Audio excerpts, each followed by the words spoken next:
Hello students, पिछले episode में हम ट्रायंगल्स पढ़ रहे थे और उसके अंदर मैंने आपको बताया था पॉलीगॉन की सिमिलरिटी कि दो पॉलीगॉन जो है वो किन कंडीशन के अंतर्गत या कौन कौन सी कंडीशन होनी चाहिए जिससे वो सिमिलर होते हैं। आज हम पढ़ेंगे ट्रायंगल की सिमिलरिटी के बारे में कि वो कौन कौन सी कंडीशन होनी चाहिए जिससे दो ट्रायंगल जो है वो सिमिलर होते हैं। लेकिन उससे पहले मैं आपको एक थ्योरम पढ़ा रहा हूँ जिसका नाम है थेल्स थ्योरम, और इसको हम बेसिक प्रोपोर्शनलिटी थ्योरम भी बोलते हैं और शॉर्ट में हम इसको कह सकते हैं बीपीटी। अब ये थ्योरम क्या कहती है? ये थ्योरम कहती है कि if a line is drawn parallel to one side of a triangle to intersect the other two side in distinct points, the other two sides are divided in the same ratio. तो इस definition या इस theorem के अनुसार हम क्या करते हैं, एक ट्रायंगल ले लेते हैं ए बी सी। अब वो कह रहा है कि आपको एक लाइन ड्रॉ करनी है किसी भी एक साइड के, इस ट्रायंगल की किसी भी एक साइड के पैरेलल एक लाइन ड्रॉ करनी है जो कि जो अदर साइड है इसकी, दो अदर टू साइड्स है उसको इंटरसेक्ट करे। तो हम क्या करते हैं, बीसी के पैरेलल एक लाइन खींचते हैं। जैसे हमने बीसी के पैरेलल एक लाइन खींची डीई, तो वो क्या कर रही है, इसकी जो दो अदर टू साइड्स हैं, इसकी दो अदर टू साइड कौन सी है, अदर जो साइड्स हैं दो, वो है ए बी और ए सी, उसको ये इंटरसेक्ट कर रही है लाइन डी और ई पर। तो ये थ्योरम ये कहती है कि ये जो लाइन खींची है हमने, ये लाइन जो हमने ड्रॉ की है वो अदर टू साइड्स को जो है वो सेम रेशियो में डिवाइड करती है। तो इस थ्योरम के अनुसार चूंकि ये जो लाइन हमने ड्रॉ की है डी, वो ए बी को डी पर ड्रॉ कर रही है, तो ए डी और डी बी का जो रेशियो है वो जो है ए ई और ई सी के रेशियो के बराबर होता है। और गिवन क्या है, गिवन है कि डी ई जो है वो पैरेलल है बी सी के।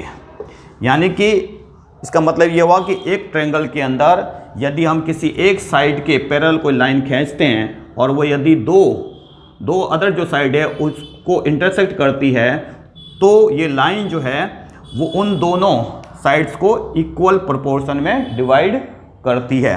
और इसका मतलब होता है कि यहाँ पर हम देखेंगे कि ये ए बी को जो है वो डी पर डिवाइड कर रहा है और ए सी को जो ई पर डिवाइड कर रही है लाइन, इसलिए A D upon D B का जो रेशियो है वो ए ई अपॉन ई सी के रेशियो के बराबर हुआ। ये है थेल्स थ्योरम।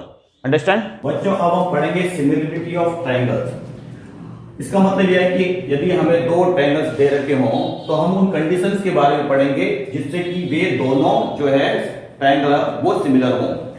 मतलब कि दो ट्रायंगल्स के सिमिलर होने के लिए क्या क्या कंडीशन होनी चाहिए उसके बारे में हम पढ़ेंगे।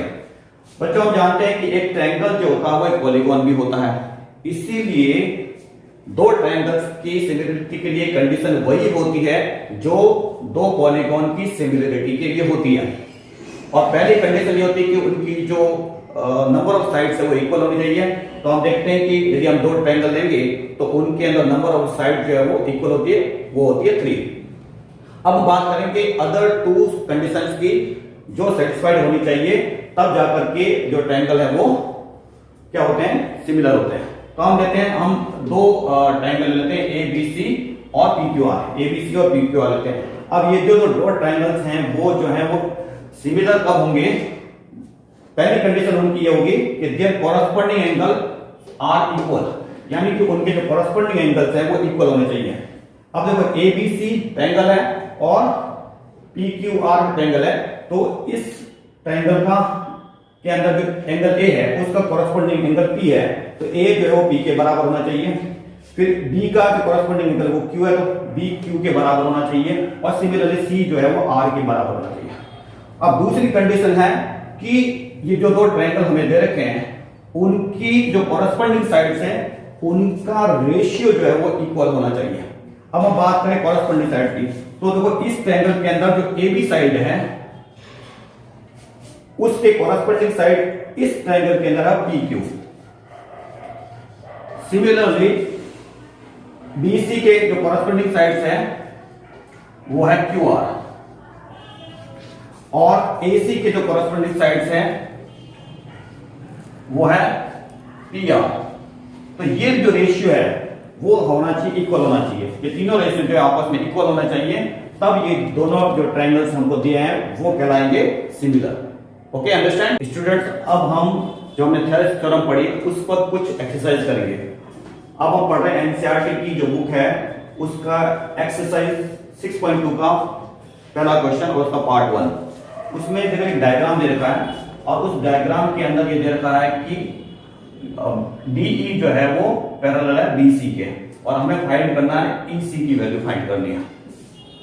अब थेरेस थ्योरम में हमने क्या पढ़ा था कि यदि BC जो है, if BC is parallel to DE, तो क्या होता है कि जो अदर टू साइड्स है उसको DE जो है वो इक्वल रेशियो में डिवाइड करती है। इसका मतलब क्या हुआ कि AD अपॉन DB जो है वो बराबर होगा, इक्वल होगा AE अपॉन EC के। ठीक है, अब हम यहां वैल्यू पुट कर देते हैं। AD की वैल्यू क्या दे रखी है 1.5 और DB की वैल्यू कितनी दे रखी है 3, AE की वैल्यू है 1 और EC की वैल्यू हमको निकालनी है। तो इससे आप AC की वैल्यू कैसे निकाल, कितनी होगी आप देखिए कि EC जो है वो बराबर हो जाएगा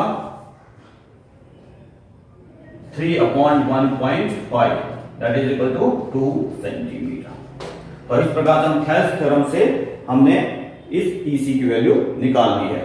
ओके बच्चों, अब हम अटेम्प्ट कर रहे हैं क्वेश्चन नंबर 3 एक्सरसाइज नंबर 6.2 का। तो इसमें फिगर दे रखा है जो आपके सामने यहां दिखाई दे रहा है, और हमको क्या दे रखा है कि LM is parallel to CD, यानी कि LM क्या है, LM is parallel to CD, यानी ये लाइन जो है वो इसके पैरेलल है। दूसरा आपको दे रखा है कि LN is parallel to CD, यानी कि LN is parallel to CD, यानी कि ये वाली लाइन जो है वो इसके पैरेलल है। और हमको प्रूफ क्या करना है कि AM, यानी कि AM this is AM divided by AB, यानी कि ये is equal to AM divided by AB। ठीक है, अब हम इसको कैसे सॉल्व करते हैं, हम देखें प्रूफ। अब देखते हैं, हम ये ट्रायंगल लेते हैं, ट्रायंगल ABC लेते हैं यहां पर। अब इसमें ये क्या गिवन दे रखा है कि LN is parallel to BC, तो अकॉर्डिंग टू थेरेस थ्योरम क्या हो जाएगा, AM is equal to AM divided by MB जो है वो इक्वल हो जाएगा AL divided by LC। Understand. अब हम लेते हैं triangle ABC।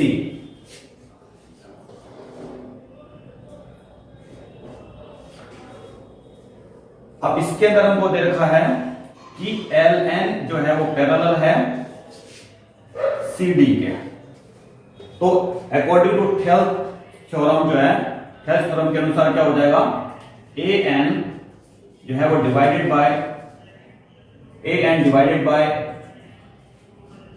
ND will be equal to AL upon LC।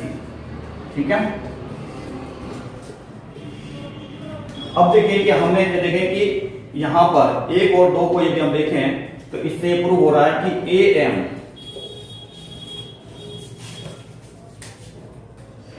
AM upon MB जो है वो इक्वल है AN अपॉन ND, बिकॉज ये दोनों जो है वो AL अपॉन LC के बराबर है। अब हम क्या करते हैं, इसको रिवर्स कर देते हैं, यानी कि हम करते हैं MB अपॉन AM कर देते हैं यहां पर, और इसको करते हैं ND अपॉन AM।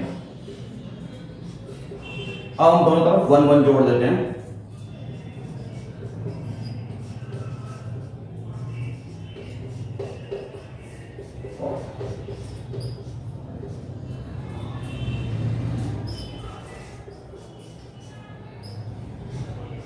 तो ये क्या हो जाएगा, जो ऊपर वाली साइड है वो हो जाएगी MB plus AM upon AM, देखिए, और ये वाली हो जाएगी ND plus AN divided by AN। ठीक है, अब M B plus A M क्या है, ठीक है, M B plus A M, ये हो जाएगा ए बी, ठीक है। तो हम इसको यहां लिख सकते हैं, मैं ऊपर लिख देता हूं, यहां पर ये हो जाएगा ए बी, ये जो टर्म है A B plus A B जो है वो ए बी हो जाएगी, और इसके नीचे आ जाएगा ए एम, और N D plus A N, N D plus A N, ये हो जाएगा ए डी, ये हो गया A D upon A N, ठीक है।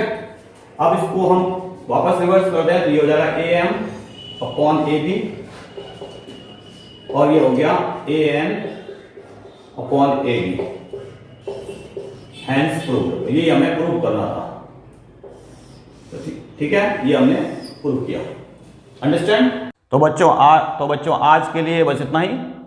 अगले पार्ट में हम इसी चैप्टर को कंटिन्यू करेंगे और ट्रायंगल की सिमिलरिटी के बारे में और आगे पढ़ेंगे। स्टूडेंट, यदि आपको मेरा ये वीडियो पसंद आया है तो इसे लाइक करें, अपने दोस्तों के साथ शेयर करें और सब्सक्राइब जरूर करें, और यदि आपको कोई भी कमेंट में मुझे बताएं ताकि मैं उसे अगले पार्ट के अंदर मैं उसे उन डाउट्स को शामिल करके उसके समस्या का समाधान कर सकूंगा। धन्यवाद।